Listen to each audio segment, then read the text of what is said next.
Экстремальному вождению или правилам контраварийной езды не так давно обучали лишь сотрудников спецслужб.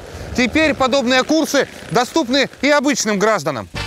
Большинства проблем аварийности можно избежать, если у вас в арсенале мастерства появятся элементы, приемы и целые композиции антиаварийных способов управления автомобилем. Многие люди даже не подозревают, что они есть, и теперь вполне доступны для каждого. Школа Ростов планирует организовать спецкурс для водителей, которые будут обучаться безопасным контраварийным мерам вождения в экстремальных ситуациях. Это будет и внедорожная школа вождения, где будут люди учиться, допустим, пользоваться лебедкой, как правильно, какими методами вождения пользоваться, чтобы не застрять, проехать какой-то специальный участок. В том числе будет это спецкурс для водителей, допустим, персональных водителей, водителей силовых структур, ну и просто для всех желающих, которые хотят отработать навыки безопасного вождения.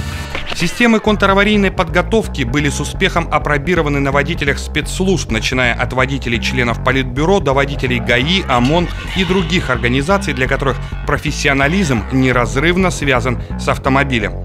Но в какой-то момент эти курсы выпали из системы обучения водителей, а с ними ушло и мастерство.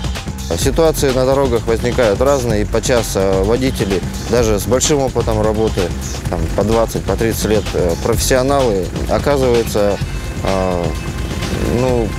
просто беспомощны в некоторых ситуациях, не владея экстремальными навыками вождения.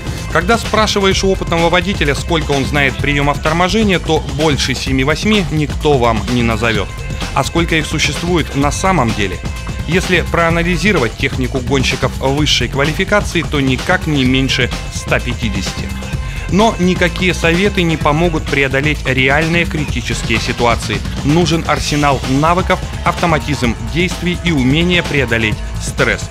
Даже многолетний опыт не спасает в экстремальных ситуациях, так как здесь нужны особые приемы, которые не применяются в обычных условиях. Что же касается якутской школы экстремального контраварийного вождения, то она пошла дальше, пытаясь также обучить множественных владельцев вездеходов-внедорожников.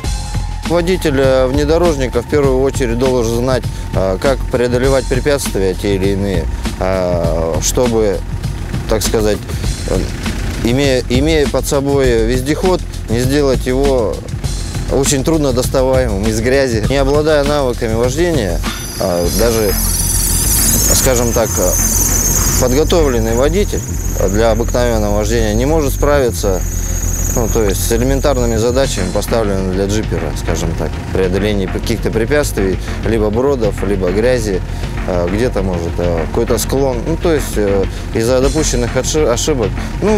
Джиперы, скажем, это в Якутии актуально, а по большей части интересно.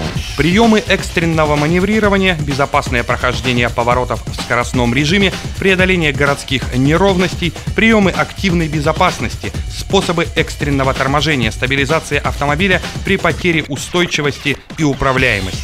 Способы обучения различны, но цель одна – вооружить водителей антиаварийными действиями для самых разноплановых ситуаций. И что самое интересное, на это не нужно тратить годы учебы. Водитель уже он имеет навыки уже вождения, просто нужно отработать такие меры, в общем, которые позволяют правильно среагировать в экстремальной ситуации, вовремя вырулить, правильно оттормозиться. Водительская посадка, правильная техника руления, вхождение в повороты, преодоление препятствий, секреты быстрого старта и безопасного торможения в любых условиях. Всему этому можно, а главное, нужно учиться для вашей же безопасности.